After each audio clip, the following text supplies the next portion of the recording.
Evo nas, 19 sati, dobro večer svima i dobrodošli u ovaj naš divni satsang, 15 po redu. Ako se ne varam, jednom je Serđu rekao da prvih dvadesetak tako otprilike satsanga je njemu bilo učenje, pa evo, još se očito nisam dovoljno naučila, tako da pomalo ima vremena za sve. A, ovaj satsang ćemo početi sa mojim jednim iskustvima koja sam proživjela u zadnjih možda 2 mjeseca od kad sam se vratila iz Perua. A, naime, nakon Perua nisam se vratila doma gdje inače živim, nego sam pošla u svoje novo mjesto življenja, a to je Belgija, u Brisel. I tu se dosta toga nevjerojatnog izdogađalo. Naime, iz Perua moja jezgra nije se vratila, moja energetska jezgra koja se definitivno tamo transformirala i preoblikovala. Nakon Perua nisam se vratila doma u stari imprint, tako da se moja jezgra nije vratila u neki stari oblik koji je navikla, nego se vratila u skroz na jedno novo mjesto gdje nikad nisam živjela. To je ovo trenutno mjesto u Briselu. I tu sam ja osjetila koliko je meni jezgra zbunjena i kako stalno ovako je, kao da ne može pronaći svoj oblik, ne može se definirati. I to je ona ljepota toga i to je ona fleksibilnost naše jezgre koju želimo postići. Jer kad mi imamo krutu jezgru, kad imamo krute, recimo stalno iste obrazce, kruta neka vjerovanja, nešto za što se uvijek držimo, jako je lako nama manipulirati. Te ljude koji imaju neke krute ponašanja, ajmo to tako nazvati, možeš vrlo lagano im preduhitri koji im je sljedeći korak. Možeš ih vrlo lagano pročitati i onda s njima možeš i manipulirati. No, međutim, ako je tebi energetska jezgra fleksibilna i ako ti uvijek postoji mogućnost, ako nešto uvijek radiš isto, svaki dan radiš, meditiraš, ali ako u jednom određenom trenutku je potrebno da taj dan ne odmeditiraš, moraš biti dovoljno fleksibilan i fluidan da odlučiš da taj dan nećeš odmeditirati. I to je ta ljepota fluidnosti, fleksibilnosti jezgre gdje ti ostajaš otvoren prostor da stalno budeš drugačiji i stalno pipavaš svijet oko sebe kako biti drugačiji. Da ne ostaneš ukalupljen u starim nekim obrascima. Jer ako si starim obrascima, vrlo lako je predvidjeti sve tvoje obrasce i kako će tvoj dan izgledati i vrlo lako je onda tobom manipulirati na neki način.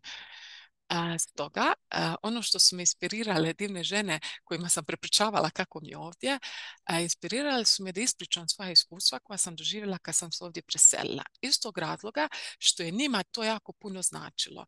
Neke stvari koje sam ovdje vidjela su meni otvorile novu perspektivu, novi pogled i kako su meni otvorile novi pogled, neka nova vrata, tako je i toj drugoj osobi kojoj je to ispričano donešeno u to polje njezino i otvorilo je njoj nova vrata, dalo novu perspektivu. I sad je to u polju te osobe, tako će i sad ovo biti u vašem polju. I poanta je da mi na takav način širimo našu svijest, vidimo što je sve moguće i čim je u našem nešto polju, znači da je za tebe izvedivo, ostvarivo, da ako želiš možeš kad tad doći do toga.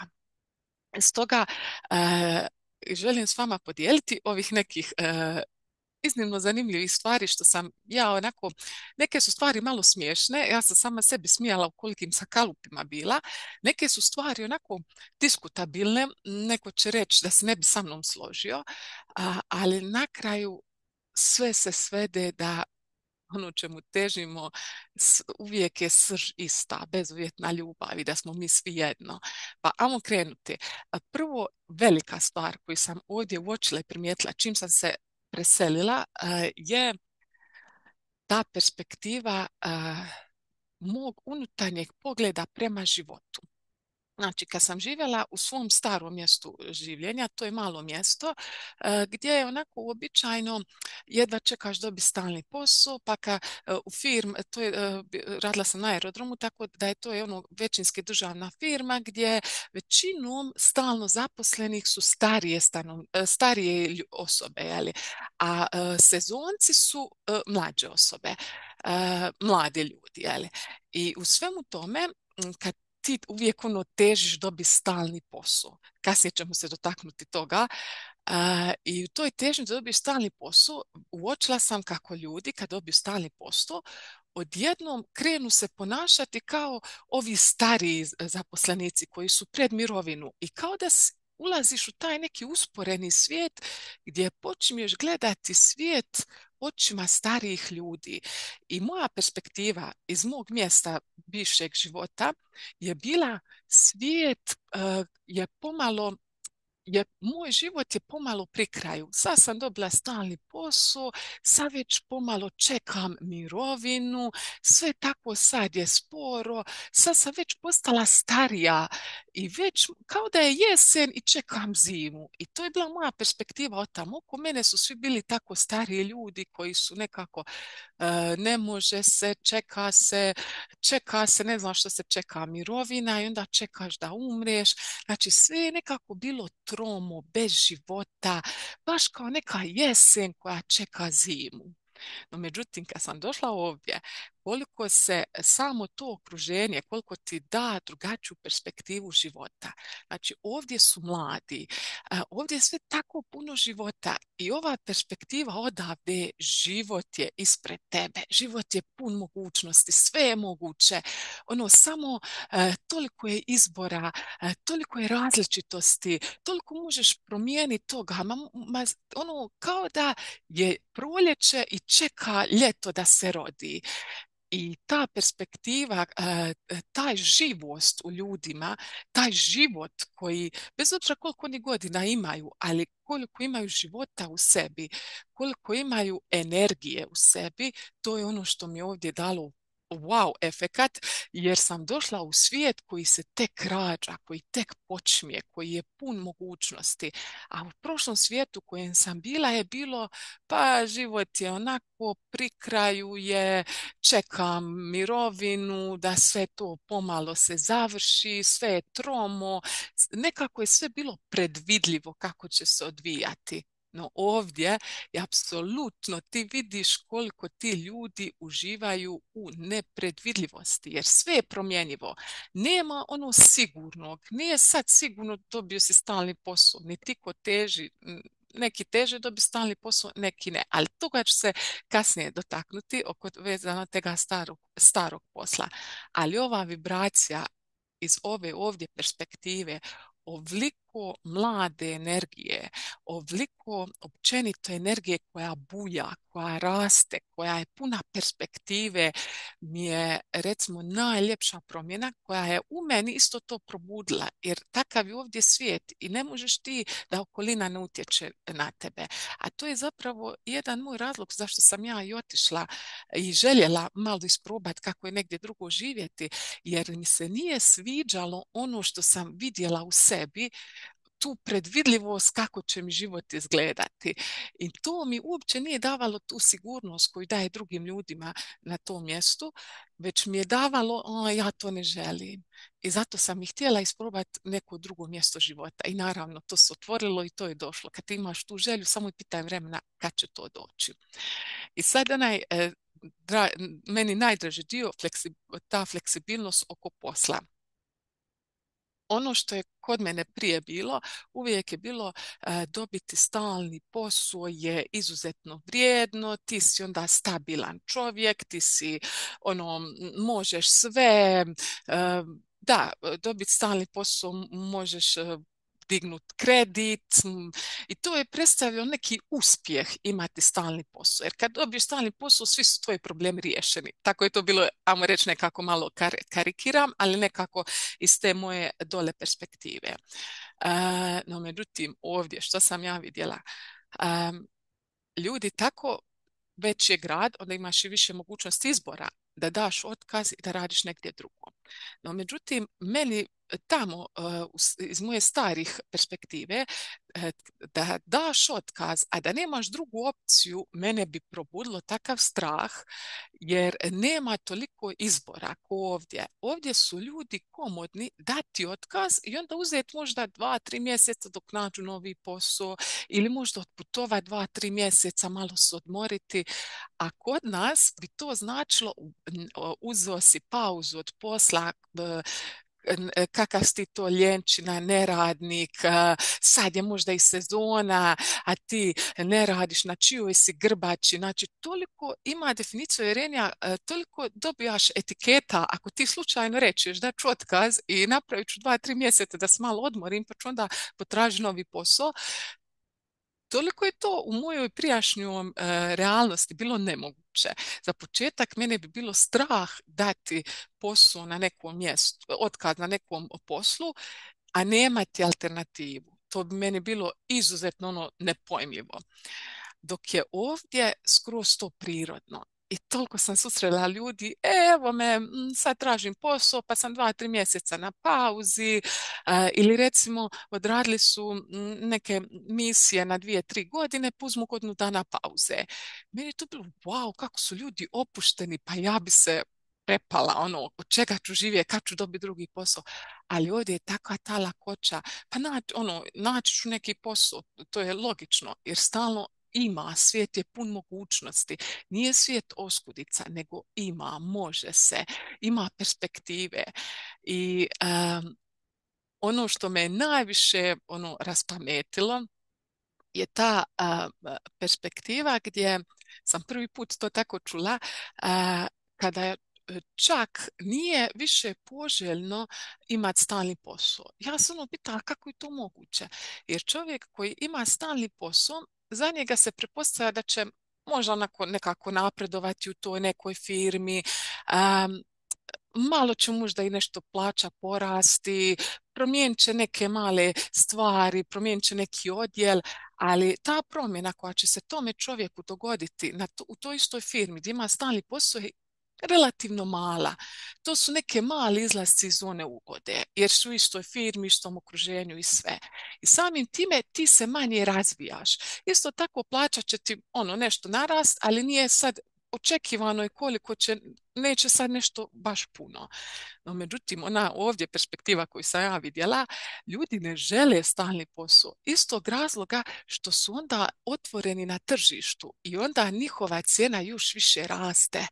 Jer ovdje se onako radi ili 4 ili 8 godina i svako malo si ti na tržištu. I kad si ti svako malo na tržištu, a radnik si, želiš radi, kvalitetan si sve, onda tvoje iskustvo raste jer ti mijenjaš firme, ti konstantno napreduješ, ideš na više jer ti neko treba ponudi bolje i ljudi se stalno bore za tebe, žele te jer si ti otvoren na tržištu i kad si ti otvoren na tržištu tvoja vrijednost raste i to mi je najnovija perspektiva kako uopće nije poanta teži stalnom poslu nego baš to stalno imati da zapravo tvoja vrijednost raste ako ti nisi na stalnom poslu nego si svako malo na otvorenom tržištu.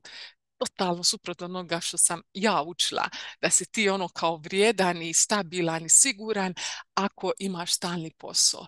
I upravo u ovom opet je tu ta neka sigurnost u neizvjesnosti. Ne znaš što te čeka, ali ti osjećaš sigurnost. Dapače, misliš da je to dobro. To me je skroz raspametilo i drago mi je da je to ušlo u moje polje i da sam ovo prvi put i čula i doživjela i vidjela i nisam mogla vjerovati na tu takvu perspektivu života. I to je ta perspektiva novog doba gdje nema više stalnog posla i od korone se uvelo to da je nesigurnost, ona neizvjesnost, ona nestabilnost, ne znaš što te čeka, da u tome trebaš pronaći sigurnost, a ne pronaći sigurnost u recimo nekim starim paradigmama kao recimo imati stalni posao i čuvat ga, jer čuvaš ga da ti ga neko ne bi uzeo, a vrlo teško će ti nekoga uzeti u nekoj državnoj firmi da ćeš nekad dobiti otkaz, ali uvijek si u tom strahu jer treba čuvati. To je taj neki oblik i oskudice. I to je ista ona perspektiva što sam malo prije pričala, to je oblik neke oskudice i zatvaranja za život. A ovdje je oblik otvaranja prema životu i oblik obilja života. To je što se tiče ovako neke poslovnog aspekta i općenito ljudi izvan, kako ljudi žive. Ali onda kad se malo zagledaš dublje, ono što sam uočila, koliko imam kuticu spremanja ljudi u muško, žensko. I ta kutica ide ko zna od kad sam se rodila. Jer sasvim prirodno je meni bilo i vjerojatno svima na jednoj jako, jako nesvjesnoj razini neko dolazi prema tebi i da ti i ne razmisliš o tome, ali nesvjesno promisliš, aha, ovo je muškarac, onako ga skeniraš pod navodne znakove, ok, obučen tako i tako, vjerojatno ide s posla,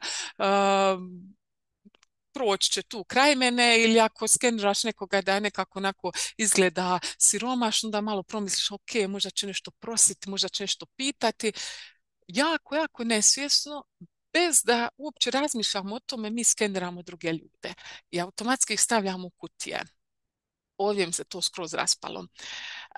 Milijun puta ide, ne znam, ja mislim muškarac prema meni, približi se ono žena. I to me totalno raspametilo, jer ono, zbunite, jer ja sam stavila čovjeka u kutiju, ono je tamo muškarac, sad je došla žena, koliko sam ja ukrutila to i to je mene poremetilo i zbunilo. Ili obrnuto, krene, misliš iz daleka, a vidi kako super obučena ženska, ono dođe ima ovako brkovi, onda shvatiš, aha, ovo je muškarac. Ok, na početku mi je to baš bilo ono, ok, vidi kakve kutije ja stavljam ljude. Ili recimo, ova kulturološka razlika, znači u Brisel je poznat da je grad svih kultura i to mi je ono super, jer ima jedan dio, jedna ulica, Afrička ulica, i tamo su sve afričke trgovine. To je jedan kvart gdje žive Afrikanci. I taj kvart je pun boja, pun afričkog voća, nekog koje ne možeš ugdje nabaviti i sve. I onda kad vidim te trgovine sa šarenom, onom njihovom odjećom, ili kad vidim predivne žene koje su tako sređene u haljinama i onda onako istaknu struk, ili ima dosta trgovina s perikom i onda shvatiš, wow, one nose periku i njima je perika odraz nekog, ajmo reći, bogatstva, da ti imaš onu bujnu kosu, jer to je odraz ženstvenosti, haljina odraz ženstvenosti, imati bujnu kosu je odraz ženstvenosti. Onda vidiš tu ženu koja ima tako predivnu kosu i shvatiš kako je njima staviti periku, neko sređivanje, nešto lijepo, nešto što si mogu priuštiti kad su neki posebni dani. A onda shvatiš, a u našoj kulturi je ono kad moraš staviti, ne daj Bože, moraš staviti periku jer si nešto bolestan, jer nemaš kose pa neko nosi ono perike. I kolika je ta samo je razlika gdje se mi posramimo pored perike, a njima je perika obilje. Ili recimo kad sretneš putem nekog muškarca, zapravo ovo je bio detalj kad je bio Bajram, ja suprug nismo baš išli koji je datum niti što, odjednom je grad bio tako predivan jer je došlo proljeće i sve žene su bile u najljepšoj robi, svilenoj, u bojama, muškarci su obukli neku svoju nošnju i toliko je ljepote u toj različitosti kultura i svak nosi nešto svoje i ne možeš ti otkarakterizirati recimo jedan muškarac kojeg sam vidjela, meni on izgleda onako siromašno. I onda sam shvatila, pa on je, ajmo reći, iz Egipta i on je samo obuku kako se oblači doma. I to je njegova kultura. Nije on siromašan, nego iz moje perspektive, neke zapadnjačke siromašan. To je moja predrasuda. To sam ga ja stavila u kalup. Ne možeš znati ni što radi, ni gdje radi, ni je li siromašan ili nije, niti je uopće važno. I tako je sve ovo, kako nekako smo kulturološki uvjetovano da ljude stavljamo u kalup i da im pridodajemo neke etikete. Ovdje se sve to raspadne. Shvatiš da su ljudi samo bića i da svak može biti što želi, može se ponašati kako želi, imaš tu slobodu biti autentičan. Isto tako sam se shvatila koliko imam definicija uvjerenja vezano za muško-ženske odnose. Bila sam na jednoj kakao ceremoniji i za je bilo aesthetic dance i ono, standardno neko treće, a imaš super krunu, imala sam neku ovakvu krunu, isto kao što bi na festivalu neko rekao, ono super ti je kruna, zagrlio bi te, ono sve je lijepo. I onda shvatim u jednom trenutku, aha, meni nešto ođe sumljivo, ova ženska nekako me barucka. I onda totalno, koja je moja perspektiva bila, koliko sam stavila tu žensku u jedan kalup da recimo voli samo muškarce, a zapravo voli i žene. Isto tako prilazi neki muškarac i onda ja cijela u strahu, a što sa on hoće? Jer mi odmah u glavi, a jel me želi, jer samo zato što je muškarac, sad bi on došao tu i sad će on mene bariti ili nešto. Ne, to također uopće ne mora biti. I skroz ti makne te neke definicije uvjerenja koja imaš predrasude, a što mi dolazi muškarac, a zapravo muškarac došao mi samo se javiti, reći da imam lijepu krunu, nije uopće došao me ništa gnjaviti, niti smetati, došao se upoznaje jer je vidio da sam neka kao, mislio je da sam Ukrajinka ili Ruskinja ili tako nekako. Tako da je to bilo isto jedno zanimljivo iskustvo koliko sam se osjećala u jednom trenutku nesigurno jer ne mogu procijeniti što ovi ljudi oko mene žele i traže. A to je upravo onaj kalup u koji mi stavljamo ljude i procjenjujemo ih kakvi su. I procjenjujemo što traže od nas, što žele od nas, a zapravo sve samo treba pustiti i vidjeti što će se dogoditi. A, na sve to se ne dovezuju i crkve. Evo, pita Sandra koliko sam Anka. Tek sam došla, znači ovdje sam ti 2 mjeseca, zato mi je ovo sve novo. Nakon Perua sam došla odmah u Brisel. A, recimo, kad sam krenula, ono, vidiš milijun crkvi, građevina, ali ne možeš ni izvanka procijenu baš koja je crkva. I onda onako uđeš unutra, onda ti isto treba malo da se zamisliš je li protestantska ili možda neka nizozemska, ono stvarno ne možeš znati. Baš se trebaš ono staviti da nađeš detalje da vidiš koja je crkva. I to mi je isto bilo ljepota upoznavanja crkvi iz te perspektive zbunjenosti. Apsolutno ne znam koja je crkva i na kraju shvatiš da nije ni važno jer svaka crkva, svaka religija u pozadini sebe ima tu istu srž. To isto, svi smo jedno, jedan je Bog. A sve religije su se na to nadovezale sa nekim svojim pravilima, pa ovdje je ovako, ovdje su ikone, ovdje je ovo, ovdje se ovako moli, ovdje se onako moli. To je sve ono što je čovjek nekako stvorio oko vjere, oko crkve, oko Boga, ajmo to tako nazvati, ili kako god to neko hoće nazvati. Poanta je da je srž svih vjera ista, a da je ono religije su ono što nas čini odvojenima, što čini razliku između ljudi. Ja se na ovakav način molim, ti se na ovakav način moliš, ali srž u svemu tome je uvijek ista.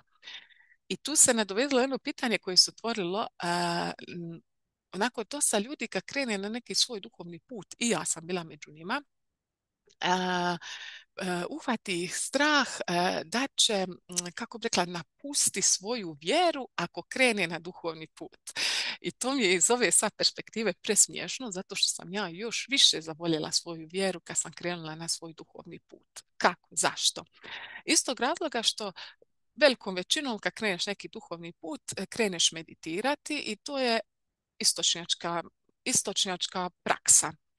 I čim ti kreneš u te neke istočnjačke prakse, odmah ti krene sumnja da li sam na dobrom putu, dosta te tu i možda roditelji osuđuju zato što si krenuo s nekim istočnjačkim praksama, sad ćeš ti promijeniti vjeru. To vam se neće dogoditi, da vam se odmah javim, nećete promijeniti vjeru. Hoćete, ako ste neki fanatik u svojoj vjeri, onda ćete možda promijeniti vjeru i biti fanatik u toj nekoj drugoj vjeri. No, međutim, ako vi otvorena srca idete istraživati druge vjere, nećete promijeniti svoju vjeru, nego ćete još više zavoljeti svoju vjeru. Zašto? Jer sasvim je prirodan proces gdje dosta ljudi sebe krivi.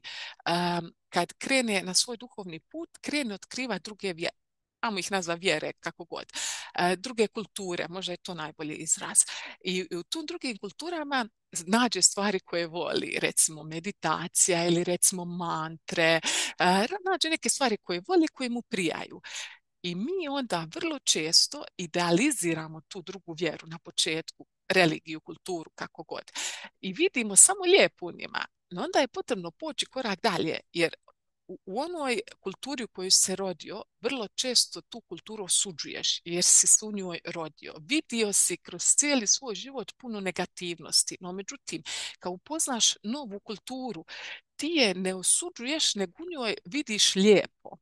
I uzmeš ono lijepo, to ti je prirodno da prvo od nečega uzmeš ono lijepo. I onda počneš idealizirati tu vjeru, vidi kako tamo sve lijepo, ne vidiš onu drugu stranu vjere. Da si se rodio tamo, možda ne bi tako gledao, nego možda i ti ne bi volio svoju vjeru zbog nekih prošlosti, zbog nekih definicija vjerenja koja te koče zbog te vjere. I stoga je potrebno baš to otvoriti se i putovati, da ti upoznaš sve te kulture, da upoznaš sve te vjerovanja i da zapravo uočiš kako svaka religija, svaka kultura ima svoje prednosti i svoje nedostatke. Kad ti realno pogledaš kroz cijelu prošlost, svaka religija, svaka kultura ima svoje prednosti, svoje nedostatke, svoje dobre i loše strane. I u tome spoznaš da i tvoja vjera se ne razlikuje od drugih vjera i da i tvoja vjera ima i dobre i loše strane. I u svemu tome shvatiš ljepotu svih tih religija, da uopće nije važno na koji se način moliš, kakvi su ti, kako ti treba izgledati crkva, niti što, nego je poanta u onoj dubini, u samoj srži. Ne postoji bolja i lošija religija, dobro i loše. Sama srž postojanja, ono gdje nas svaka vjera, religija vodi, a to je u čistu ljubav, u Boga, u kreaciju, neko će tako nazvati, u univerzum. Znači, to je izvor stvaranja, a na kraju se sve to svede da je sve to u tebi, da je Bog u tebi, da je kreacija u tebi, da si ti dio toga, da ti jesi to. Stoga nemojte se bojati upoznavati druge religije i kulture, jer to će vas dovesti do još veće ljubavi prema sebi i još ćete više poštovati svoju religiju. Jer ćete biti svjesni da je te dubine i te pozadine, a da je ovo kako ko se ponaša samo čovjek nametno i da je to samo neka površina i da je apsolutno nebitna. Kao što sam u Peru čula, kao najveća sloboda je putovati i upoznavati druge kulture. I to je stvarno je sloboda na svim nivoima. Što ovom fizičkom sloboda u kontekstu možeš otputovati, imaš tu priliku, vidiš svašta, a što u svim drugim nivoima gdje dobiješ tu slobodu da nemaš taj strah jesam li iznevjerila svoju vjeru ili što je nemoguće ili vidi sapjeva matre, da li je to protiv moje vjere. Znači, samo dobiješ tu dubinu i dobiješ tu slobodu da voliš svakoga, svako biće, jer svako biće je tu, svi mi želimo biti sretni i tu smo s nekom razlogom, s nekom misijom naše duše. To što smo stavljeni na tu i tu lokaciju i što smo u toj i toj vjeri, religiji odgajani ili što već, to je s nekim razlogom i prihvati svoju vjeru, prihvati svoju religiju, a to ćeš prihvati kad vidiš i prednosti i nedostatke drugih vjera i kad pronađeš dubinu u svemu tome. Toga sloboda. To je ono što želimo, putuj, upoznavaj druge kulture, nemoj da te bude strah drugih ljudi, drugih kultura, drugog načina života. Zatim sljedeća, koliko je ta sigurnost kojom sam težila, koliko sam svoju sigurnost, i to je radi svaki čovjek, bi ja rekla, i da je to sasvim prirodno, oslanjala na jezik koji me okružuje. Znači, kad ja čujem da neko priča mojim materinim jezikom, ja bi se osjećala sigurno. Jer mogu čuti i osloniti se na sluh, mogu razumjeti što ljudi oko mene govoru i odmah se nekako osjećaš sigurno. Međutim, došla sam ovdje gdje pričaju francuski i nizozemski, znači ništa, ne znam, niti jedno od ta dva jezika i ono, hodaš, ovako se misliš što ovi ljudi oko mene govoru. I na početku osjetiš stvarno neku nesigurnost, jer priđe ti neki čovjek nešto te pita i ti se ne možeš osloniti na sluh, ne možeš shvatiti, moraš osloniti se na druga osjetila i vidjeti što taj čovjek zapravo traži, koja mu je pozadinska vibracija da bi ti mogu razumjeti. Naravno, tu i vidiš neku gestu kojom radi. Recimo, jedan čovjek me pitao kemijsku, da valjda je parkirao auto, pa je nek ti ostavi broj.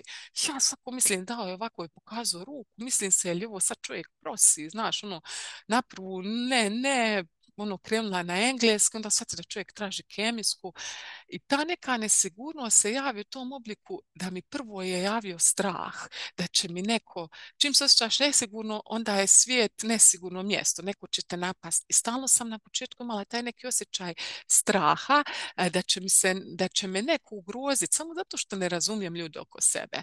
Kasnije se sve to omekanilo jer naravno krenula sam ja učiti i francuski i krenula sam malo razumjeti što se oko mene događa, no međutim počneš osjećati ljude i točno razumiješ što traže i čim se ti malo ono slegneš negdje, pustiš svoje korenje, dobiješ svoju neku sigurnost.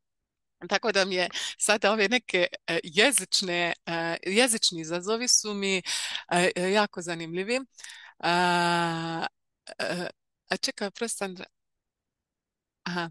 Jezični izazovi su mi jako zanimljivi jer mi je sad to presmiješno. Bila sam u jednoj trgovini i sad u trgovini je na kasi bio jedan izuzetno simpatičan mladi muškarac i vidjela sad da on s osobom prije na francuskom priča i da je jako ljubazan. Ono, vidim da nešto komuniciraju kako ste i ono, onako ne znam, ne razumijem ih, ali mogu vidjeti da onako lijepo komuniciraju. I sad znam, čeka i mene to i ok, ja ću prebaciti na engleski i to i to, pričat ću s njime. No, međutim, njemu baš ne ide engleski. I kad je on, prvo sam se ja njemu javila na francuskom i onda je on meni nešto krenuo govori, ja ga ništa nisam razumjela i ja njemu na španjolskom rečem da ne razumijem. I nju on prebaci na španjolski i ja vidim kako sam se, ja ne pričam španjolski, nego kako sam bila u Peru, naučila sam reći na španjolskom, ne razumijem, kao pričam španjolski i on je mislio da se ja odnekli španjolsko, on je sa mnom krenuo na španjolskom, on ne razumije engleski, kako ću ja sad objasniti da ne pričam ni francuski ni španjolski s kojim sam mu krenula govoriti, a na kraju on me ne razumije na engleski i onda sam par riječi izgovorila na hrvatskom. Znači dvije proste rečenice, ja sam izgovorila 4 jezika. Ja sam se sama sebi smijala kako se ja u tom trenutku smiješno izgledala i koliko sam zbunila čovjeka. Znači dvije proste rečenice sam izmijenila 4 jezika i izlazim vanka i crkavam od smijeha jer kako sam to uspjela izvesti. I to je ta cijela neka zbunjenost koja će se malo sleći i doći na svoje, ali koliko je sve to nekako sve je fluidno i sve je fleksibilno i nije se još cijeli nije se sve u meni još sleglo. Još imam tragove španjolskog u sebi. Još ja znam odgovori gracias nekome. I onda stalno ono, više ne znam koji jezik govorim a tek kad čujem oko sebe nizozemski, pa onda ima i Njemaca. Znači, apsolutno više ne znam koji jezik govori. I nije uopće važno, jer opet idem u pozadinu svega. Važno je da se možeš porazumjeti, da si ti biće. Jezik je samo ono što nas čini razlikom, što je čovjek, ljudsko biće smislilo da bi moglo komunicirati, ali ne da nas razdvaja, nego da nas spaja. I nije uopće razlika kojim jezikom pričaš, nego opet idemo u onu dubinu, onu srž. Čovjek si, čista se ljubav i svako drugo biće je čovjek i čista ljubav. I to je ono najbitnije što spoznaš. Sandra, naša draga, živi vanka već 5 godina i kaže da bi mogla pričati o dualnosti zapadnog svijeta, o ljudima i ograničenjima i dobrim i lošim stranama zapadnog svijeta. Vjerujem ti, Sandra, meni ti je ovo, kad sam ja došla, ovo mi je totalno ono novo, kao da malo djetu iz vrtića upoznaje svijet. I zato imam još ovega možda vidim samo lijepe stvari, tek će mi s vremenom doći ove koje, Sandra, vrlo vjerojatno ti imaš iskustva, a reći manje lijepe stvari. To ćemo vidjeti možda sustav ili nešto. O tom potom. Tako da tada će biti neki satsang na tu temu kako izgleda adaptacija, kad sam se adaptirala, kako zapravo to izgleda. Sada moguće da malo idealiziram neke stvari, što je prirodno što smo rekli na početku, ali je meni jako lijepo gledati ovim očima ovaj svijet.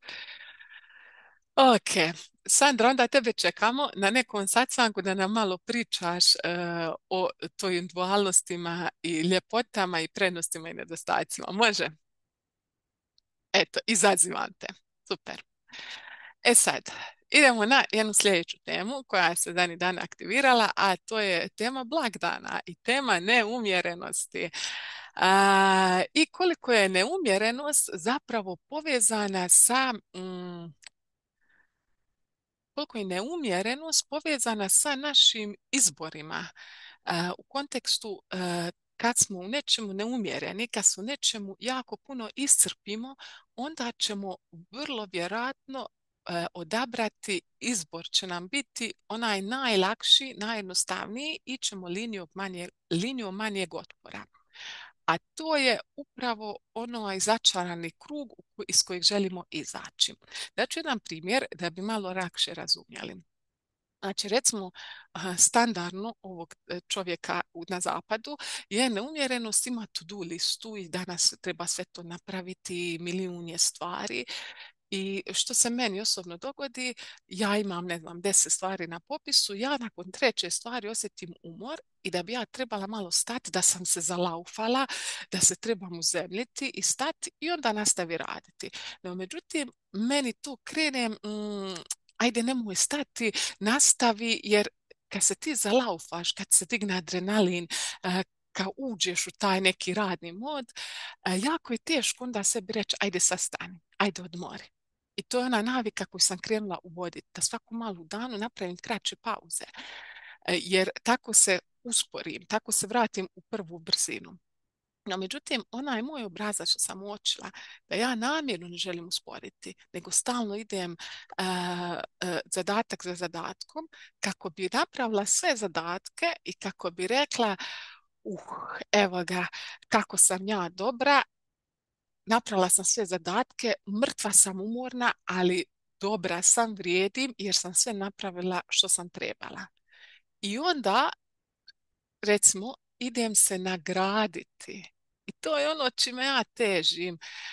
Idem se nagraditi tako što ću se počasti kolačem. I to je ono zbog čega ja i zapravo ne pravim manje pauze u danu i ne želim biti prisutna i uzemljena i u svome centru, nego težim se iscrpiti, težim biti neumjerena kako bi u jednom trenutku došla i rekla, dobro sam ovo napravila i sad možda bi trebala pripremiti neki ukusni zdravi ručak, ma nemam snage, zato idem linijom manjeg otpora, idem kupiti neki junk food ili kolač i idem se nagraditi. Od kuda to sve dolazi i to je ono što sam ja kod sebe uočila. Kad smo bili djeca, uvijek smo bili nagrađeni šećerom. I kad si bio dobar, marljiv, recimo pojio cijeli obrok ili napravio sve nešto što s mama i tata htjeli, bio si nagrađen šećerom. I meni je šećer ostao kao sasvim normalan način nagrade. To je jedan obrazac koji vučem godinama. I isto tako koliko ga dugo vučem, tek sada pod navodne znakove sam ga osvijestila. I tek sada u kontekstu, ne znam, 10 godina sam na svome putu osvještavanja tih nekih definicija uvjerenja, ali tek sada sam došla do te neke srži toga, gdje iscrpim sebe da bi sebe nagradila. I sad treba uzeti kontekst naših roditelja i prije, znači dok su oni bili djeca, šećera nije bilo, rafiniranog šećera i to. Znači jelo se voće, povrće i to je bio taj neki oblik šećera. No međutim, s vremenom su šećer imali samo oni koji su ga mogli imati, tamo reći bolje stojeći ljudi. I šećer je bio neki prestiž. I onda kad je šećer postao dostupan svima, to je predstavljao neki oblik prestiža. I logično je da će se nekako to predstavljati, nagradit ću te nečim čega nije bilo i sad ga ima i ti si nagrađen šećerom. I zbog toga ne trebamo reći krivi naše roditelje što su nam davali šećer, dali tu neku ludu naviku da se nagrađujem po šećerom, već ih ima razumijevanja, treba shvatiti kako je došlo taj šećer tu i da ti sada promijeniš to, taj neki svoj obrazac. E sad, puno će ljudi dati vam brze i lagane rješenja za neke vaše probleme. To je ono što vam i neumjerenost radi. kad se vi iscrpite, jako ste neumjereni, uvijek težite brzom i laganom rješenju. To ja zovem linija manjeg otpora. Jer naravno, kad ste tako umoran, iscrpljen, ko će sad kuhat nešto zdravo? Amo nešto brzo uzeti. I tako isto pripazimo da ako imaš neki obrazac koji ti traje 20-30 godina, nebitno, ne postoji brzo i kratko rješenje. Jer ako posegneš za brzim i kratkim rješenjem, vjeruj mi, to je linija manjeg otpora. Ako imaš nešto što 20, 30, 50 godina u sebi nosiš, potrebno je vrijeme da taj obrazac promijeniš. I nakon što ga osvijestiš, da ga dubinski promijeniš, da dođeš do njegovog izvora, potreban je period, potrebno je vrijeme, potrebno je fizičko vrijeme i duboki rad na sebi. Stoga nemojmo težiti tim brzim rješenjima, jer svako brzo rješenje je neki oblik, ajmo reći, lijenosti, odnosno linije manjeg otpora. Pa eto, na ovu temu malo blagdana smo se nadovezali, jer uvijek blagdani vuču sa sobom puno obaveza, puno svačega nečega.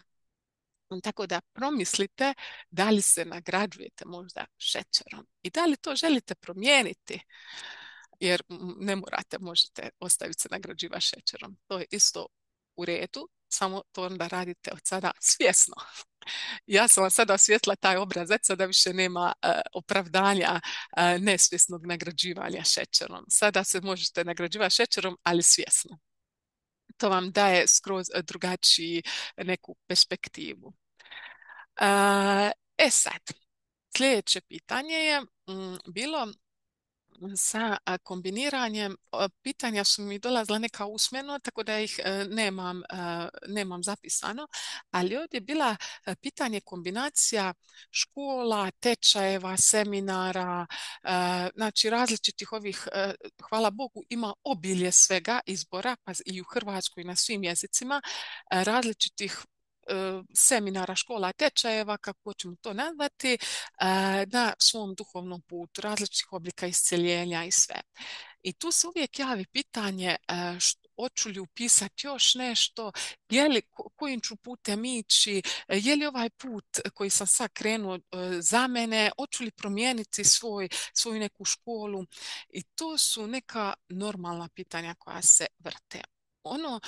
Da li kombinirati dvije škole, u kontekstu jednu školu i onda upisati još neku školu koja traje paralelno, ajmo reći ići u dvije škole paralelno, to je uvijek naravno osobno, ali ono što bi ja na početku nekog duhovnog puta rekla, nemoj kombinirati, nego kreni prvo jednim pa kreni drugim. Kasnije, kad prođeš nekoliko godina, onda ćeš razmisliti da li ta druga škola koju želiš upisati nadograđuje se na tvoju školu. U kontekstu da li ide u smjeru tvoje strasti. Jer ti upišeš neku školu sa nekom namjerom da kreneš živjeti svoj put srca, živjeti svoju strast. I nekad stvarno kreneš živjeti svoju strast. I moguće da ti taj neki tečaj, ta neka druga škola bude u smjeru tvoje strasti. I onda se on nadograđuje na tu tvoju školu. I to je onda u redu upisati tu neku drugu školu. Ako nećeš završiti s prvom, nastavljaš ići tu prvu i onda se nadogradiš s tom drugom, jer je dio tvoje strasti. No međutim, kad ste na početku, pazite da stalno ne mijenjate škole. To je ono što vidimo kod sebe, jer radim s dosta ljudi. Ulaze iz jedne škole u drugu, s jednog tečaja na drugi i nikako nisu zadovoljni. Za svaku školu nađu neko opravdanje zašto im ne paše. U svakoj školi vam nešto neće pasati. Znači, uvijek ćete naići na neke otpore, jer to bila bi preloša škola da nema otpora. Nemoguće je da ne nađete neku školu koja vam neće pružiti neki otpor. I poanta je da pređete preko tih otpora. Podijelit ću svoje iskustvo jer sam ja prije strasti išla u jednu drugu školu koja je bila drugačije koncipirana od strasti. Ona je bila koncipirana da je imala seminare, odnosno koji su trajali po nekoliko dana. I onda bi ti završio taj seminar i onda ti radiš te sve prakse koji su tu dobio.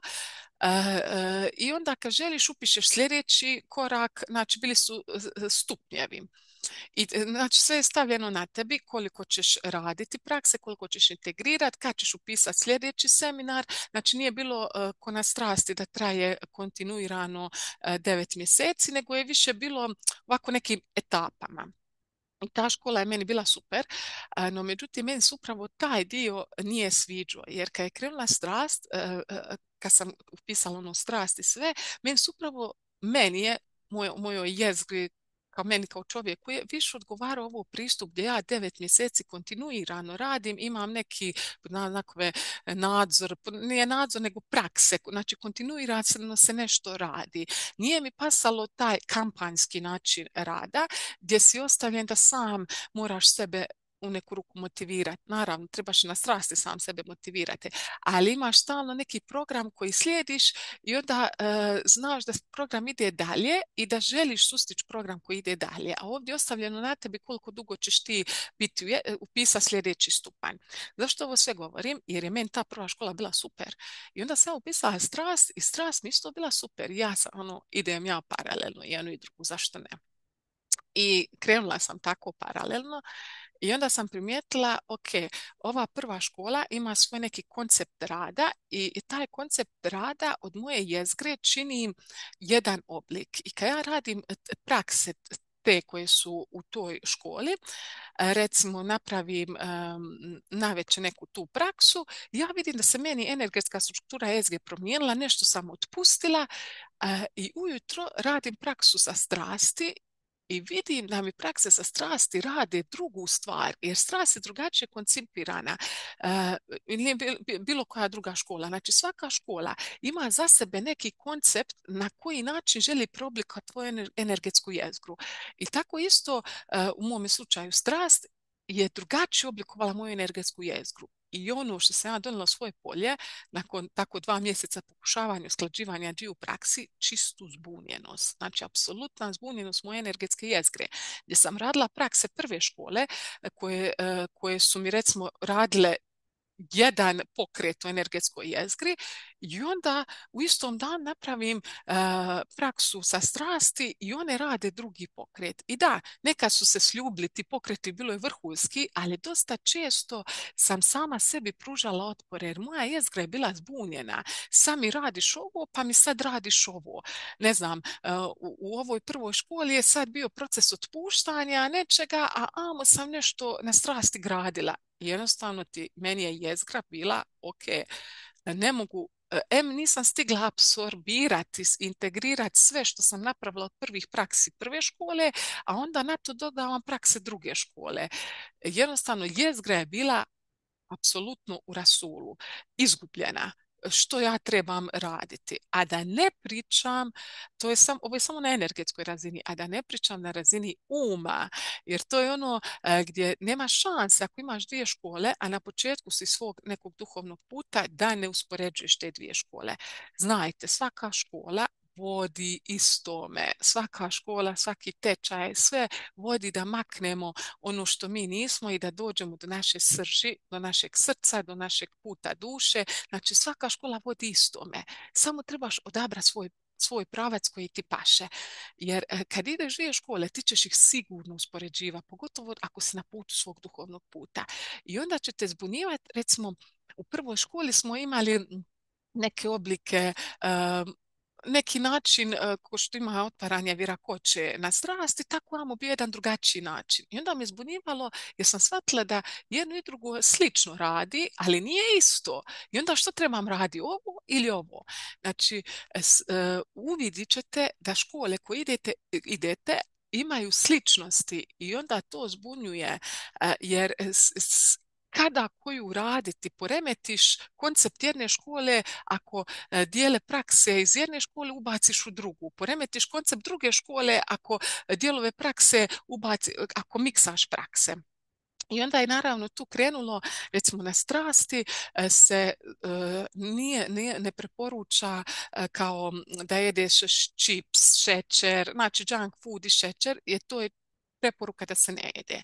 Jer je strah skoncipirana tako da traje 9 mjeseci i recimo ovako ti nekako ide taj tvoj razvoj. Nekako je dosta stabilan, ajmo to tako nazvati. Dok ova moja prva škola, kako je imala te seminare, ti seminari bi bili dosta intenzivni. I onda je tamo bila praksa, nakon tih intenzivnih 3-4 dana, da se uzemljiš, da pojedeš čips i smoki i da se uzemljiš. I to se kosilo. I naravno da je meni Đuro govorio, a vidiš kako oni tamo mogu jesti čips i smoki, a ja u ovoj školi to nije mi preporuka. I naravno, kad ti tako imaš koncipirano da ti je jako intenzivno 3 do 5 dana, u redu je ponekad posegnu za hitnim uzemljenjem, ali se isto tako u toj školi ne preporuča da ti svaki dan jedeš čips i smokvi. Ali na početku ti ne možeš svog Đura, svoj uvjeriti zašto se u prvoj školi ovako radi, u drugoj školi ovako. I nema pravila. Svaka škola ima svoje neke uvjete, svoju neku percepciju kako bi se tvoja jezgra trebala razvijati i što bi ti trebao dobiti da uđeš u svoju dubinu, da kopaš prema unutra. Ako ti miksaš škole, postoji velika opasnost da ćeš ostati na površini, jer nećeš se dovoljno posvetiti jednom pravcu i kao da si onaj pikamer i onda stalno pikamaš okolo sve, a ne ideš u istu točku i duboko u sebe. I isto tako, ako stalno mijenjate, jako puno ljudi ne da radi dvije stvari, nego znam ljude po 7-8 imaju nekih certifikata, jer im nikad nije, a to sam isprobao, pa za sve imaju neko opravdanje da ne valja. Znači, vi ste došli s pikamerom, malo ste bockali na jednu školu, pa ste malo bockali u drugu školu, u kontekstu svoju jezgru, dubinu svoje jezgre i stalno ste ostali na površini svoje jezgre. Znači, niste ušli u svoju dubinu. Odaberite jedan pravac koji vam paše. I u redu je ako nakon par mjeseci shvatiš da ti, ne znam, prva škola ne paše, odaberi drugu, ali se onda drži druge. Ali ako već ideš na treću školu, razmisli koje imaš otpore, da li možda ne želiš ući u svoju dubinu. Ako stalno ostanete na površini, nećete ništa postići. U kontekstu, naravno, postićete i svi smo na svom duhovnom putu i sve što radite je ispravno, ne postoji greška, ali puno je efikasnije kad idete jednim pravcem, držite se jednog pravca, jedne škole i onda kad vi dobro pročistite, sve škole vam na početku imaju dobro čišćenje, od čega mi najviše bježimo, kad dobro sebe pročistite, onda će se u vama rastvara ta neka želja da nešto donesete na ovu planetu, krenut će vam želja da poduzmate akcije, da ćete krenuti poduzmati akcije za svoju strast i tek u tom nekom koraku, nakon XY godina, ti bi mogao razmisliti, aha, ova škola bi se mogla nadograditi jer bi je to akcija u smjeru moje strasti i tako upisa neku drugu školu je skroz u redu, gdje ti i dalje koračaš prvim korakom, ali ovo je nadogradnja na tvoju strast i to je ono što ćeš možda u budućnosti raditi kad završiš ovu prvu školu i onda nastaviš sa tom drugom školom. To vam je onako nekako okvirno što se tiče ovih kombinacija škola. Također, jedna cura je pitala kako 6 godina radi na sebi, isprobala je svake tehnike i da taj cijeli proces traje dugo, naravno gore, dole, usponi, padovi, no međutim odnosi su se porgošali, a misla je da će se poboljšati. I onda pita, misla je da će nakon 6 godina biti staložena, iscijeljena, mirna, centrirana, a zapravo je suprotno, dosta je depresivna i pita da li nešto krivo radim, kako si mogu pomoći. Ovako mi je iz ove perspektive teško nešto reći. Ako imaš neke stalne prakse gdje kopaš u svoju dubinu, ovemu što si rekla, sigurno ne radiš krivo. Za početak ne postoji krivo, krivo i ispravno i neispravno. To ne postoji. Sigurno radiš dobro, ovo je dio tvog puta. Samo iz ove perspektive ne mogu vidjeti da li imaš neke stalne prakse koje radiš, da li kopaš u svoju dubinu. Jer kad mi kopamo u svoju dubinu, mi vadimo svoju tamu sve dublju i dublju vanka. S vremenom, 6 godina je tamo neki prijelaz, kažu da je 7 godina jedna prekretnica i moguće da se tebi baš događa ta jedna velika prekretnica gdje ćeš se dogodi jedan veliki switch. Nekome se događa da ne vidi svoje promjene onako kontinuirano, nego da mu se čini da stalno stagnira i onda mu se dogodi veliki iskorak. A neko vidi svoje promjene kontinuirano i onda mu taj veliki iskorak dođe prirodno. To je samo razlika kako vi percipirate vašu jezgru i sve što se događa. Znači kako vi interpretirate ono što se događa. Stoga mi je ovdje jako teško odgovoriti, sigurno sam na ispravnom putu, ali kako nekako mogu usmjeriti, možeš mi se privatno javiti pa ćemo onda popričati. Ono što ti s vremenom kroz neki duhovni rad dobiješ, da postaneš svjesniji svih tih izazova i onda nema te reakcije, nego postoji odmak između akcije i reakcije. Znači, nije da ekspresno na nešto reagiraš, nego imaš ono, ok, sad se ovo dogodilo, sad ja biram kako ću reagirati. To je ono što s godinama dobiješ. I tu možeš vidjeti koliko si usporedi sebe sa sebe starom i vidi koliko si tu, ajmo reći, napredovala. I ono što se ovdje vidi kao to neko očekivanje koje mi svi imamo kad krenemo na naš duhovni put, da kad se iscijelim, onda će biti to, to i to. Znači, iscijeljenje je cjeloživotni proces. Znači, ne postoji trenutak kad ćeš ti reći, evo ja sam sad skroz iscijeljen i sad je ovaj proces gotov, jer svi imamo to neko, onako je malo varamo sami sebe, kad završi ova prva godina bit će bolje, kad završi druga godina bit će bolje, kad završi treća godina bit će bolje. Da, bit će bolje, definitivno, jer si ti svjesniji. No međutim, neće nikad završiti taj proces isceljenja, jer život je samo isceljenje, cijeli život je promjena i ti ćeš stalno uočavati trigere drugih ljudi, samo ćeš se drugačije prema tome ponašati. Neće toga nikad nestati i ne moramo težiti da nekad u potpunosti se iscijelim i onda ću biti miran. To ne postoji. To uvijek to izbacite. Uvijek će biti trigera, uvijek će biti misli ili samo ćete vi biti svjesni tih misli i vi ćete birati što ćete s njima raditi.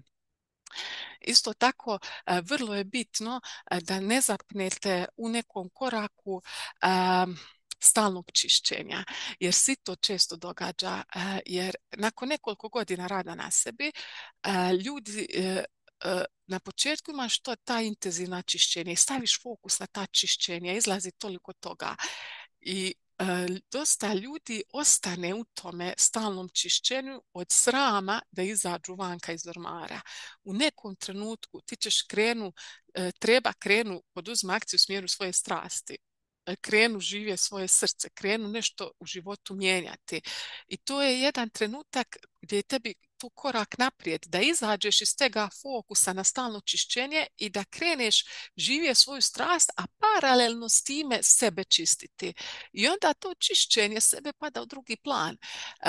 Ali se i dalje događaju u puno manjoj mjeri jer ti živiš svoju strast. Jer kad ti kreneš živiš svoju strast, izađe milijun definicija i uvjerenja koje najnovo treba pusti da prođe kroz tebe, pročistiti. Znači, nema trenutak kad ćeš se ti pročistiti i onda ćeš izaći van, živjeti svoju strast, sve će biti divno, krasno. Ne, nego ti u jednom trenutku odlučiš, ok, vrijeme je da izađem vanka i da maknem fokus s konstantnog čišćenja i vrćenja oko svoje tame, da pomalo krenem paralelno sa čišćenjem stvarati taj novi svijet koji želim živjeti. I kad stvoriš novi svijet koji želiš živjeti, i dalje ćeš se čistiti i otkrivati nove stvari, ko što ja ovdje otkrivam i svoje definicije vjerenja i kutice koje imam. Samo će to biti puno dublje kutice i puno lakše ćeš ih otpustiti. Ja sam sebi ovdje samo nasmijala kakve kutice imam. Dok bi se prije jako mučila da neke stvari otpustim. I to je ono što dobijete s godinama. Tu lakoću da pustite. Samo se sebi nasmiješ. Ali ono je bitno što dobijete onu dubinu, onu srž. Mi smo svi bića jednoga, mi smo svi ljubav, ne postoji razlika, samo je vanjski svijet, vanjske kutice, čovjek stvorio te neke razlike među nama. Ali kad dođeš do te same srži, život postane lakoća. Kad gledaš istoga, jer onda vidiš što je bitno, što nije. Mi trenutno, kad nismo u toj srži, stavljamo važnost na nebitne stvari, na koji se način, recimo, moliš ili kako izgledaš. To je nebitna stvar. Bitno je kakav si ti unutra. Ok, sada idemo na jednu zanimljivu temu, a to je kapacitet primanja. Ova se tema otvorila za vrijeme naše ladijete sa ružom, koja je jučer završila i jako je lijepa tema. Ruža je predivna biljka koja se proteže kroz sve naše pretke, proteže se od početka zemlje, bi ja rekla, i primijetit ćete, to smo mi sad u ovom procesu uočili, da svugdje je nešto u znaku ruže i uvijek je ruža negdje u blizini nas i radi jedne posebne stvari, donosi svoju vibraciju, svoju inteligenciju u naš ovaj svijet. Ja bih rekla neku tu, ima jako lijepu emocionalnu inteligenciju. Odnosno u nama budi tu jednu lijepu emocionalnu inteligenciju. U toj druženju sa ružom došla nam je jedna tema kapacitet primanja. Jer na našem duhovnom putu je poznato bezuvjetno davanje. Potrebno je bezuvjetno davati. Stalno stavimo tvoj fokus samo davaj, bezuvjetno davaj, onda to ljudi interpretiraju da moraš davati besplatno jer je to bezuvjetno. To uopće ne ide od tega temelja. Nije novac pitanje je li ti daješ bezuvjetno ili ne. Da bi ti mogu davati bezuvjetno, treba malo vidjeti da li primaš bezuvjetno. Jer je to jedno i drugo, to su dvije strane istog novčića. Jedno i drugo treba biti u balansu. Dati ću jedan svoj primjer što sam dobila tu da spoznam to i to je ta dubina i ljepota cijelog ovog procesa i dugogodišnjeg rada.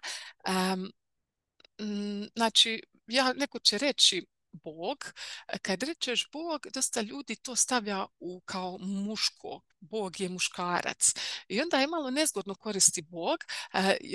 Onda ako rečeš kreacija, to je malo onako univerzalnije. Neko reče univerzum. To je više kako vama, vašem džuri, vašem umu paše da primite neku informaciju. Neko se na riječ Bog zgrozi i ne želi uopće čuti što ćeš ti reći. Zato što Bog veže u svoju religiju i to je prekrižio. Dok neko na riječ Bog se onako otvori, Bog. I to samo ovisi o vašim definicijama i uvjerenjima. Ono što ja volim, uvijek se poveza s majkom zemljom i ocem nebom. I u tom kontekstu, jer mi majka zemlja predstavlja ženski princip, otac nebo muški princip. Predstavlja majku i oca. I možemo to nazvati da je to Bog, kreacija, kako god hoćemo. Znači, nije važan neki mu izraz. U jednom trenutku sam dobila povežem se majkom zemljom, ocem nebom i primam njihovu ljubav u svoje srce. Ja sam dobila takvu navalu, ja sam samo pustila primanju i ja sam učila koliko ne mogu sve primiti koliko toga ima, jer mi i automatski imam otpor od primanja, jer kako ću ja uzvratiti, kako ću ja kreaciju uzvratiti, kako ću ja životu uzvratiti, kako ću ja Bogu uzvratiti. I onda sam malo promislila, ali pazi, što ja trebam uzvratiti, zašto me koči primiti? Jer majka zemlja, otac nebo, mi smo kao njihovo novorođenče. I oni ti tako obasipaju tom ljubavlju, nježnošću i na nama je da samo primamo poput novorođenčeta koji nema uopće pojam o tome da treba uzvratiti. Nema pojam gdje se nalazi i taj neki odnos primanja i davanja. Znači, novorođenče samo prima, onako bezuvjetno, sve prima. Isto tako, majka zemlja i otac nebo, Bog, od nas želi da mi samo primamo, ali da bi mogli primiti, mi se moramo staviti u poziciju novorođenčeta, da primimo bezuvjetno. Jer u startu znaš da nema šanse da ti Bogu, kreaciji, majci zemlji, ocu nebu vratiš svu ljubav koju ti daju. Jer isto kao što nema šanse da ti svojim roditeljima na isti način vratiš ljubav koju su ti dali kad si bio novorođenče. Znači, roditelji kad si bio novorođenče su te pazili, davali ti ljubav i kroz našu tradiciju, kulturu, život od davnina ima ta doza dužnosti da roditeljima trebamo osjećaja dužnosti vratiti kad oni ostare da se brinemo za njih. E sad, Tu je malo to sve nastalo, opet treba razumjeti od kuda to dolazi. Znači, prije nije se ovako živjelo kao što se danas živi. Ti si u jednoj kući je živjelo dosta ljudi i ti si jako je bilo bitno koliko ćeš imati muškaraca, koliko ćeš roditi muške djece, jer ti muški kopaju, rade, donosu hranu. Jako je bilo bitno koliko ćeš imati žena, jer žene su rade u kuhinji, one stvaraju tu hranu, daju život, one rađaju, one brinu o djeci, ali isto tako brinu o starijima. Jako je bilo bitna ta suradnja i bilo je bitno koliko ćeš ima muškaraca i žena, jer je o tome ovisi hoćeš ti preživi ili nećeš, hoćeš odhrani svoju obitelj ili nećeš. No i iz toga se stalno vuče ta neka, ajmo reći, osjećaj dužnosti da ti kao novorođenče koji si primao bezuvjetno ljubav, tek kasnije ti se nametne neki osjećaj da ti to trebaš roditeljima vratiti. Odmah u startu znaj. Nema šanse da ti vratiš na isti način koji su ti roditelji dali. Oni su ti poklonili život i oni su te kao novorođenčosti bezuvjetno davali i ti takvu ljubav ne možeš vratiti i nije na tebi da je vratiš. Znači, naravno, trebaš se brinuti o roditeljima i sve. Ne pričamo o tome ovdje, nego pričamo o toj bezuvjetnoj ljubavi iz koje se stvara dijete. I sad, u procesu smo novog doba, novo doba je tu. I kad ti naučiš primati bezuvjetno od majke zemlje i od oca neba, kad ti dopustiš sebi, shvatiš da ti ne možeš Bogu, majci zemlji, ocu nebu, kreaciji vratiti svu ljepotu koju ti oni daju, nego samo možeš primati poput novorođenčeta i uživati u tome, onda ti se stvori taj proces da ti to trebaš na neki način iznijeti sebe. I to je ono, kreneš živje svoju strast, kreneš donositi tu ljubav koju primaš od kreacije, od Boga, majke, zemlje, oca, neba, kreneš je materializirati u ovom 3D svijetu. U jednom trenutku toliko ćeš primati tu ljubav da ćeš ti iz te zahvalnosti, ne zahvalnosti u kontekstu hvala ti dužnosti, ne zahvalnosti kao dužnost, nego čiste zahvalnosti koliko primaš, dobit ćeš taj poticaj da ti doneseš iz te ljubavi majke zemlje i oca neba, da ti doneseš dijete, da budeš kanal za to dijete. I to je ono novo doba gdje se djeca rađaju iz bezuvjetne ljubavi, gdje nema tega u kontekstu koliko nam, pošto je to davno prije bilo, koliko nam treba muškarac u obitelji, koliko nam treba žena da bi mi preživjeli, nego ti kad naučiš primati, a prije toga shvatiš da ne možeš uzvratiti, da ne trebaš uzvratiti silnu ljubav koju dobivaš od života, nego da ti od silnog tog primanja skupi su tebi energije u tvome srcu i ti je daješ vanka tu ljubav, tu energiju. U jednom trenutku ćeš dobiti poziv da se kroz tebe, majka zemlja, otac nebo, koji vode ljubav u tvome srcu, žele dovesti još jednu dušu, još jedno biće. I ti iz te zahvalnosti ljubavi prema životu stvaraš bezuvjetno novo biće kojem daješ slobodu. Jer kao i tvoji roditelji, to će biti novorođenče koji ćeš ga obasipati ljubavlju, ali konstantno si svjestan da tom biću daješ slobodu kako će se ono u budućnosti ponašati. U doslovnom smislu daješ mu slobodu hoće li te paziti ili neće kad ostariš, jer ne ovisiš o njemu. Prije si ovisio, sada više nisi ovisan. Sada sam za sebe trebaš poduzeti akcije za biti odgovoran za svoj život, znači poduzeti akcije da bi tebi bilo dobro u životu. Znači to je to novo doba koje donosi djecu iz ljubavi. I primijetit ćete da ove naše generacije, sad je to plus minus koliko generacija, nije bitno, su upravo te generacije koje rađaju novo doba. Te generacije koje su, samo reći, jedan most. Jer ti ne možeš zamjeriti našim roditeljima zašto oni ne žive ovo što mi živimo. Oni su odrasli skroz drugom dobu. I nije njihova svrha da prođu ovaj put koji mi prolazimo. Oni su imaju svoju svrhu za svoju generaciju, za svoje doba. I oni je žive tako kako je žive. Ove neke naše generacije, mi imamo neku svoju svrhu. Naša svrha je taj most, taj prijelaz za ovu novu djecu koju, ako ste primijetili, nova djeca koja se rađaju uopće im nije tema čišćenje rana koja je nama tema. To je tema nama, da mi pročistimo pretke, da pročistimo kako čistimo pretke, tako čistimo buduće generacije. Doslovno u smislu otvaramo svije, otvaramo vrata, otvaramo put. Znači stvorili smo put za svu novu djecu, novog doba da koračaju putem svog srca. Jer mi smo ta prijelazna generacija, generacija isceljenja, generacija mosta koja je olakšala put novoj djeci da se drže svojih tema koja će biti tema njihove generacije. I vidjet ćete da ova nova djeca,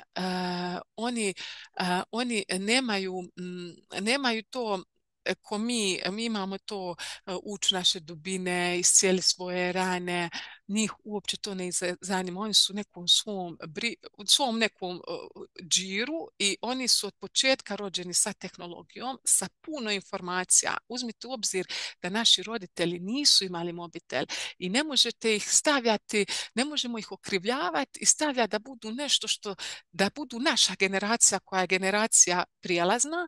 Oni su ona druga generacija i ne treba ih kriviti zašto nisu bili bolji, nego shvatiti da nova djeca se rađaju sa jako, jako puno informacija i koje automatski primaju i kroz DNK, zato što već roditelji su se rodili u jako puno generacija i oni imaju skroz drugačiji način, brzi način razmišljanja,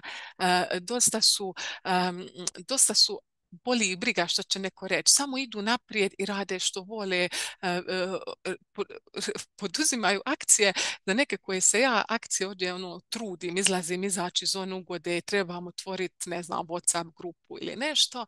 Te mlađe generacije to naprave u 3 sekunde, bez problema. Ja gledam od sestre djecu, nečaknije, pa to je nevjerojatno. Ta cura je napravila svoju WhatsApp grupu onako iz zezanci, šale, njima je to igra. Meni je to ne mogu reći posao, ali se ja namučim oko toga, ali te nove generacije je to već igra, njima je to već u DNK i ona je tako s lakoćom, ja gledam nju, ona je napravila čak sebi logo, a ja mislim logo je neka velika stvar. Znači, totalno druge sljedeće generacije koje dolazu imaju druge teme, nemaju teme koje mi imamo i zato treba njih pustiti da oni žive svoje teme, ne treba njih tjerati u naše teme. Isto tako mi je jako zanimljivo promatrati kako se sad na starijoj godini strasti, koliko lakše ide koračanje ovim putem mlađim generacijama. Koliko je našoj generaciji koja je prva bilo puno teže, jer treba dobro kopati taj put. A ove nove generacije nas tako brzo sustižu, dolazu do nekih spoznaja što je nama trebalo, ne znam, 3 godine, dođu na prvoj godini te spoznaje. Zašto? Jer je već iskopan taj put. Vi samo hvatate informaciju, vrlo lagano spajate informaciju i dolazite do aha momenata. Dok je nama trebalo da dobro iskopamo i dođemo do tih nekih aha momenata. Što opet ima jednu ljepotu, jer mi smo imali taj put kopanja i možemo vidjeti darove toga kopanja.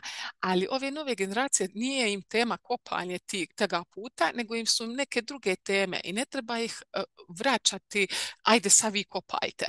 Znači, ne treba ni nove generacije vraćati da budu kao mi, nego im pusti da budu svoje generacije. A ti uzmi svoju generaciju, živi misiju svoje generacije, ajmo to tako reći. Hvala Ruži na ovemu svemu što nas je uvela u ovo primanje i davanje i koliko zapravo ne možemo bezuvjetno davati ako ne primimo bezuvjetno. Iz bezuvjetnog primanja može ići bezuvjetno davanje. Zapravo to je jedno drugo, kad jedno u balansu i drugo je balansu, ali često stavimo fokus na bezuvjetno davanje, a ne vidimo da bezuvjetno ne primamo. Jer i ovdje mi se to dogodilo, dobila sam sasvim slučajno u liftu jedan poklon i onako ostala sam iznenađena od nepoznate osobe. To je naravno bilo za vrijeme dijete sa Ružom i onda sam znala da je to poklon od Ruže, ali meni automatski primila sam ga sa svom srećom i ljubavlju. Ali momenat iza par minuta iza samo je krenuo. A kako ćeš vratiti, pa to ti je nepoznati čovjek, kako si to primila i to je ono staro doba i to samo treba pustiti i treba pustiti da izbrifira sve to. Ne treba ga kočiti u tome niti sebe krivike imaš te misli, nego se samo dobro nasmijati tim mislima. Što dobiješ na kasnijim godinama svog duhovnog puta. Jer na početku ćeš se uhvatiti za tu krivnju, a kasnije s vremenom ćeš samo se nasmijati toj krivnji i svim tim mislima i pusti da odu. Ok, što sam još ovdje htjela reći? Dobro. Kako nas je Ruža otvorila za ranjivost i kako nam je Ruža pokazala tu snagu nježnosti i snagu ranjivosti. Zašto je to? Što je snaga ranjivosti? Kad mi spoznamo snagu ranjivosti, tek onda možemo doprijeti do bezuvjetne ljubavi. To se sve nekako nadograđuje jedno na drugo. Ranjivost budi u sebi, kao što ruža je predivna, ima svoje predivno cvijeće, latice i rastvara se, miriše, cijela je graciozna, veličanstvena, tako ona ima i stabljiku sa malim bodljicama i moraš paziti da se ne ubodeš. Isto tako, kad se otvori naše srce i kad poduzmemo neki korak baš ono iz srca, dogodi se da nas neko ne podrži i pikne nas točno ono u našu neku ranu. I tu se otvori naša ranjivost, jer sam ja krenuo iz srca. Krenuo sam apsolutno, rastvorio sam svoju intimu, pokazao svoju unutarnju dubinu, prevazišao sam sram i onda dobijem odbacivanje. I to je ta ljepota tega trnja koji nam želi ruža pokazati, koji je jedan sljedeći korak na tvom duhovnom putu, taj susret sa razočarenjem i susret sa željom da se svima svidiš. Jer na jednom trenutku kad ti kreneš izlazi iz svog ormara, kad kreneš poduzimati akciju smjeru svoje strasti, kad kreneš živjeti drugačije svoj život, otvorit ćeš svoje srce, pokazat ćeš se svijetu i neko će to šamariti. Ti ćeš se razočarati. Razočarat ćeš se u neke standardne zašto me suprug nije podržao i vrlo često će te drugi ljudi razočarati. To je sasvim prirodan proces. Znači, tu dosta ljudi zapne jer razočarenje boli, to je baš ranjivost i želiš pobjeći od tega, to je povrijeđenost, ti si pokazao svoju intimu i neko te je tu onako, napravio si najbolje što možeš, stvorio si svoje srce, pokazao si sebe i htio si primi svu ljubav i svu podršku i to je ono što ti je trebalo, što ti je bilo potrebno, onda te neko ošamari, ajmo to tako reći. I tu dolazi taj dar da shvatiš da sigurno ćeš nekad nekoga razočarati. To je istina i to je činjenica i ne treba bježati od toga. Sigurno ćeš svoje roditelje razočarati. To djeca trebaju svladati jer ne postoji opcija da ti svoje roditelje ne razočaraš. Sigurno ćeš druge ljude razočarati, svoje voljene, svoje bližnje i to je u redu. Kad nekoga razočara, isto tako sigurno će tebe drugi ljudi razočarati i učitelj će te razočarati i to je u redu. Osjećaj razočaranosti je prirodan osjećaj i prirodna istina. Uzmi sebi za istinu, bit ću razočaran i druge ću nekada razočarati. Zašto? Jer razočarenje dolazi iz naših očekivanja. Znači jedino možeš biti razočaran ako imaš neka očekivanja ili ako drugi od tebi imaju neka očekivanja. I ta očekivanja, mi bi bili prosvjetljeni da nemamo očekivanja. I naravno očekivanja imaju milijun slojeva. Neka su očekivanja jako jednostavna, vidljiva, no međutim neka očekivanja nisu skroz vidljiva. Uzmamo ih kao dio prirodno, kao recimo očekivanje da će me suprug podržati i osjetiti da sam ja otvorila svoje srce i podijelila svoju intimu.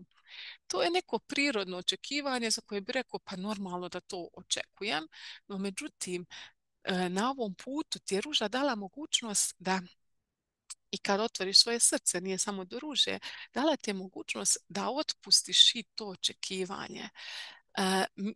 Često imam ono kao, ne, to sam očekivala i onda, aha, to je bila, ajmo reći, razočarala sam se, vidljivo je. No, međutim, ova neka suptilna očekivanja koja su nam prožeta, utkana u naše tijelo je vrlo teško uočiti. A poanta je pustiti sva svoja očekivanja. I tu je, trebaš biti zahvalan kad te neko razočara, jer ti ukazuje, pogledaš u sebe, vidiš što si očekivao od te osobe i ne možeš tražiti od bilo koje osobe, ne možeš ti ništa tražiti. Svaka osoba je osoba za sebe i ima potpunu slobodu kako će reagirati na tvoju akciju, na tvoj neki bilo što. Znači, bez obzira što bi stvarno, kad gledaš realno, kako god ćeš to nazva, kad otvoriš svoje srce, bi te suprug trebao podržati, to apsolutno ne treba biti istina. To nije istina. Istina je da ćeš nekoga razočarati, da ćeš biti razočaran. A kako će druga osoba reagira na to, to je sloboda druge osobe. I tu slobodu trebamo dati i sebi, a dajemo je tako što znamo da ćemo nekoga razočarati i što kad nas neko razočara izvučemo dar što smo očekivali i dajemo slobodu toj osobi da ima svoje definicije uvjerenja, a isto tako dajemo slobodu sebi da više nismo vezani za ta očekivanja. I pročistio si još jedan svoj sloj. I tu se onda na tom nekom koraku sljeđenja svoje strasti otvara sljedeće pitanje, a to je ono, kad si u takvoj nekoj zajednici koja te podržava kao recimo na strasti ili bilo kojoj nekoj drugoj školi, pretpostavljam da isto tako, ti izađeš vanka i ono podržan si, jer svi prolazimo isto, svi znamo kako se osjećaš, kako je teško prvi put nešto napraviti i podržan si. No međutim, kad izađeš izvan te zajednice koja te podržava, naiđeš na nekoga kome se tvoja akcija ne sviđa. I to je ono što mi zapnemo, mislimo, podsvjesno želimo da se svima svidimo. Činjenica je, istina je, nema šanse da se svima svidiš i ne trebaš uopće tome težiti. Već i tu trebaš da slobodu ljudima da se neka tvoja akcija, ne ti, nego neka tvoja akcija drugoj osobi ne sviđa i to je skroz u redu. Budi u miru s time jer nije nemoguće da se svima svidiš i normalno je da imaš ljudi kojima se ne sviđaš jer će onda oni poći kod druge osobe. Ono što je tu, ajmo reći, bitno u tom nekom početku otvaranja življenja svoje strasti, da ti imaš svoju ciljanu skupinu ljudi za tu neku radionicu ili što god imaš. Znači, da u startu imaš neku ciljanu grupu ljudi, da li želiš raditi s nekima koji tek kreću u neki proces ili želiš raditi s nekima koji već imaju iskustva s nečim pa želiš nešto nadograditi. To su neki detalji koji su izuzetno bitni kod kreiranja svoje strasti i kako planirati neki proces. Jer svaka radionica jako puno ovisi o koliko se, koji se ljudi skupe. Znači, ljudi koji se skupe čine tu radionicu, tu energiju te grupe. I jako je bitno da li tu imaš učenike od prvog razloga do osmog razreda ili imaš samo sedmaše i osmaše. Jako je velika razlika jer kad ti imaš, to se zna dogodi u ovim malim školama, u manjim školama područnim, kad imaš od prvog do četvrtog razreda isti razred, pa jedna učiteljica za dvoje, troje učenika prvog razreda, pa dvoje, troje učenika trećeg razreda, znači ta žena u istom razredu ima 4 razreda i mora svakome dati malo posebno pažnje, svakome održati svoju lekciju, raspodijeliti svoju energiju na sve ljude da svak dobije za svoj razred svoje znanje. Ako ti organiziraš radionicu za široki spektar ljudi, za sve od prvog do četvrtog razreda, ti moraš znati da prilagodi svoje predavanje ili svoju tu radionicu apsolutno početnicima i naprednima. I tu je dosta zahtjevno to napraviti jer vrlo vjerojatno ćeš mora prilagoditi početnicima jer početnici su tu koji imaju pitanje. I onda ti to može demotivirati one napredne jer im je dosadno. I zbog toga u jednom tom koraku sljeđenja svoje strasti je prije nego da kreneš stvara svoju neku radionicu ili nešto, uvijek usmjeriš pažnju koja ti je ciljana grupa, što želiš postići od te radionice, na čemu ti je fokus. Isto tako, nemoguće je da se svidiš svima, ali na kojim ljudima ti je fokus? Zašto stavljaš fokus na one ljude kojima se ne sviđaš? Vidi koliko je ljudi kojima se sviđaš i stavi na njih fokus. To su oni ljudi koji će vaše energije pašu i koji su tu zbog tebe. Nemoj stavlja fokus na one kojima se ne sviđaš jer on će tako poći dalje kod nekog drugog. Staviš fokus na ono što želiš, na one kojima se sviđaš i onda tu nađeš ciljanu grupu s obzirom na tvoju radionicu i što god održavaš, ciljanu grupu kome ćeš održati tu radionicu. A, ova tema, kako je sad jako puno strastvenih kad se nekako otvorilo prema vanka i krenulo je radi razne radionice, seminare, svašta nešto, to je lijepo vidjeti i lijepo je promatrati obilje svega i na sve si strane, sve bih htio, sve želiš čuti, podržati, vidjeti. A, no, međutim, u svemu tome dosta se sa strastvenicima privatno čujem i motivirali su me da napravim jednu radionicu. I to je ono što će uskoro pripremam, jednu malo veću radionicu baš na temu ovega pokretanja svoje strasti, što očekivati, koji su mitovi kad pokreneš svoju strast, da će sve biti divno, krasno. Znači, to su sve neke teme koje ćemo obraditi i kako, ajmo reći što očekivati, iako je to teško reći, ali izazove s kojima ćeš se susresti. I to su upravo ovi izazovi koje vi dijelite sa mnom, koje sam ja prošla, ali ih nisam zapisala i sad je super kad ih vi prolazite jer ćemo ih staviti sve ćemo ih staviti u jednu radionicu, u jedan, ajmo reći master klas, jer kako vidim to će trajati sigurno 2 dana. I stoga bih vas zamolila, ako imate bilo kakva pitanja, bez obzira na kojoj ste razini, da li već živite svoju strast pa ste negdje zapeli ili tek krećete živjeti svoju strast, ako imate nekih pitanja kojih se želite dotaknuti u radionici, bilo bi super da unaprijed imam, tako da odmah ih stavim u koncept radionice, da ne bude iza puno nekih pitanja i da ne bude iza puno, da ih stavim u koncipiran već u sadržaj, a ne da se naknadno nadovezujem na ta pitanja. Tako da slobodno privatno mi na mail ili bilo gdje pišite vaša neka pitanja, odnosno vaše neke blokade koje vas koče. Dovoljna je jedna rečenica da vi se pokrenete. Znači, potrebno je samo naći dar. Često tako krenemo pa nešto zastanemo i onda se ne maknemo s toga. Samo zato tako malo nam fali jer ne vidimo svjetlo, ne vidimo dar, ne vidimo širu sliku. I ono što ćemo ovdje prolaziti je baš proći tu širu sliku, jer potrebna je ono što sam ja uočila, samo jedna rečenica da toj osobi koja je zapela na tom nekom koračiću nastavi dalje koračati.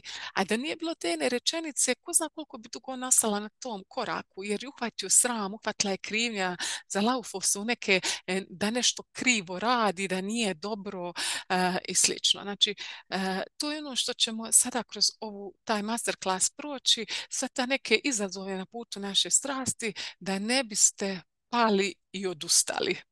To je najgora stvar od svega. Isprobajte sve, ali nemojte odustati. Mijenjajte, probajte. Svijet je pun mogućnosti i imate pravo i promijeniti što god želite, isprobati što god želite.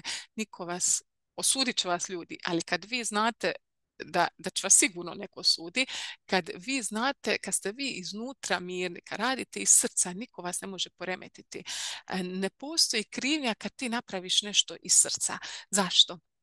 Jer događat će se, bit će bit će drugi ljudi će ti nešto govoriti, ali ti ćeš uvijek imati onaj unutarnji osjećaj, znam da sam to trebao napraviti, jer je to bio poziv mog srca.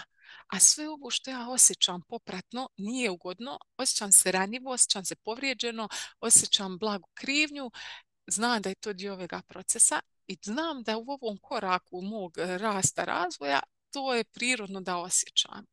kasnije će se to promijeniti. I kad tako neke stvari samo znaš da je prirodno, odmah ti bude lakše i samo nastaviš dalje, prijeđeš lagano preko toga. Tako da eto, pišite sve vaše izazove, sve neke vaše blokade.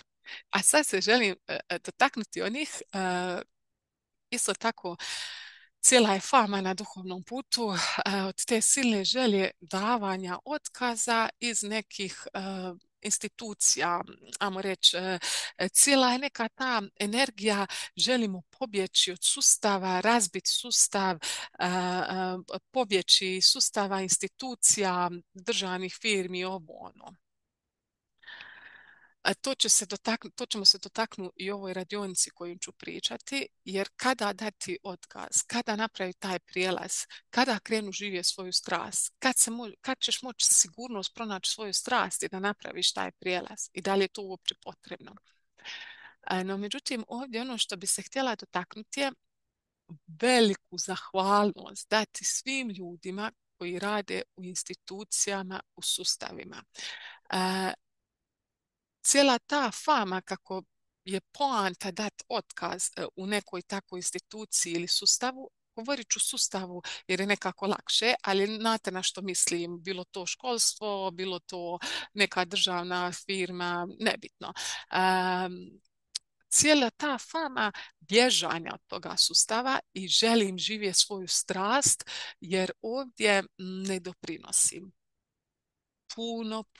Puno više doprinosite ako vi koji ste na duhovnom putu radite u sustavu. Jer ste vi u sustavu i direktno mijenjate sustav. Samo što je potrebno prihvatiti da je sustav poput jedne kornjače. Dosta je spor, dosta ono ima neki svoj ritam. I kad prihvatite ritam sustava kojim on korača, kad prihvatite kornjaču kao takvu, da je to njezin ritam, nećete ima otpore prema njoj i potrebu da je ubrzate. Jer kako ćeš kornjaču ubrza? Ona ima svoj ritam. Nego kad prihvatiš da sustav ima neki svoj ritam, onda kreneš raditi, ako je tvoja strast, ne znam, nešto raditi unutar sustava, nije bitno što, kreneš radit, mijenjati taj sustav iznutra i ako ti jedan papir digitaliziraš, slavi to. Jer si napravio veliku stvar. Dosta često ljudi koji su u sustavu vide tu perspektivu sustava kako bi sustav trebao izgledat i kako bi sustav mogao izgledat. Kao recimo žaba kornjača bi mogla biti konj, mogla bi ono brzo ići i sve, no međutim ti vidiš tu mogućnost, ali to je neka mogućnost koja trenutno sada nije. Na takav način ne prihvaćaš situaciju. Sada je sustav kornjača.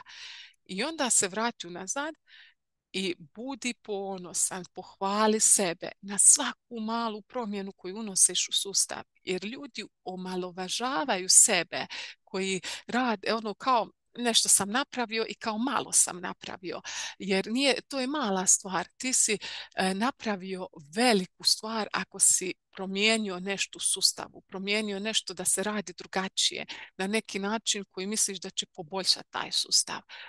Recimo, dok sam ja radila u svojoj firmi, ja sam tražila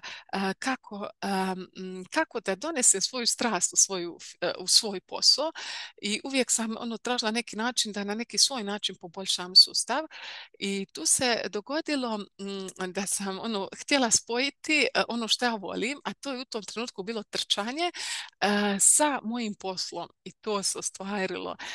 Pokrenula sam taj projekt trčanja na aerodromu na pisti. To je Runway Run. I dan danas taj projekt postoji.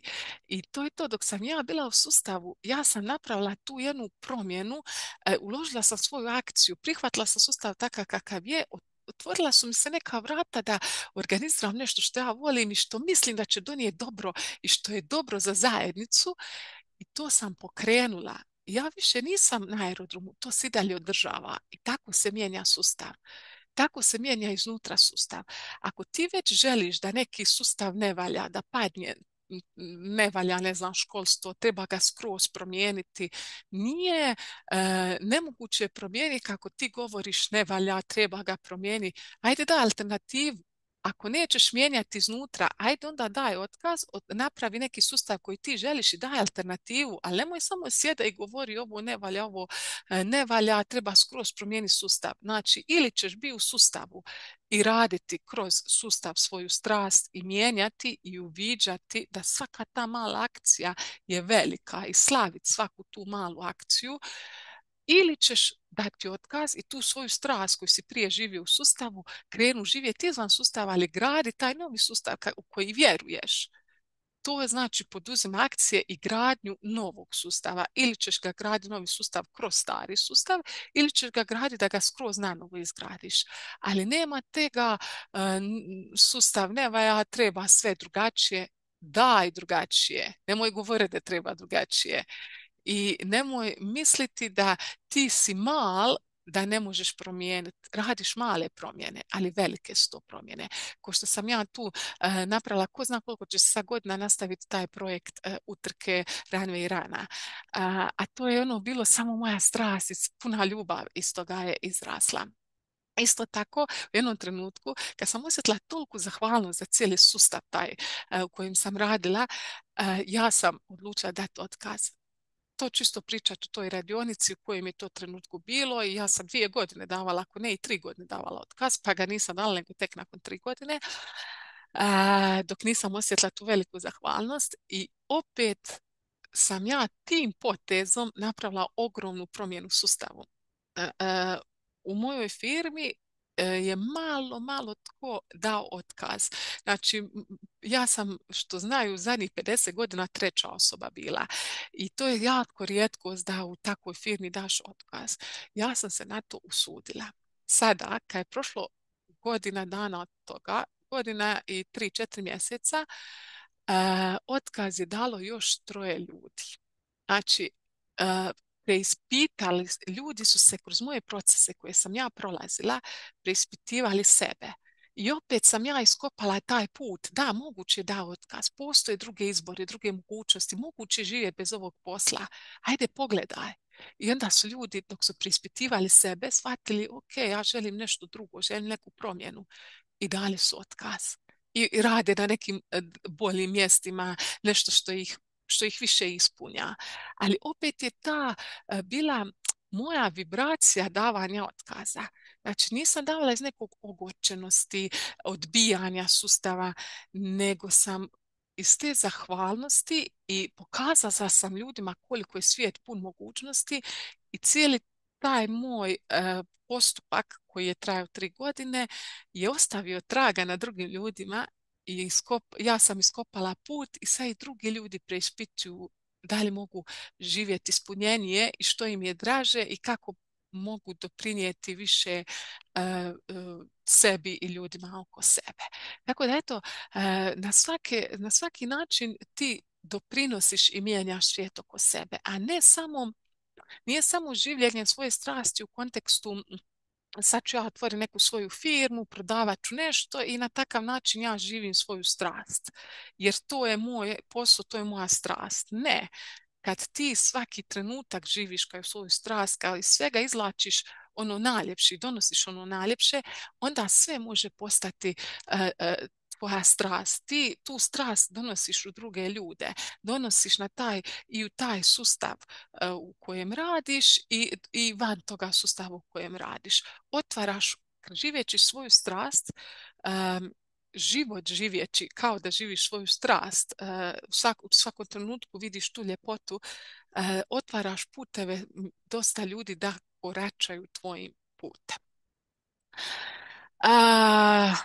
O svemu ovemu ćemo se također dotaknuti u tom masterclassu, jer ova tema je jako široka i pogotovo to individualna je kad će ko dati otkaz, kad neće dati otkaz.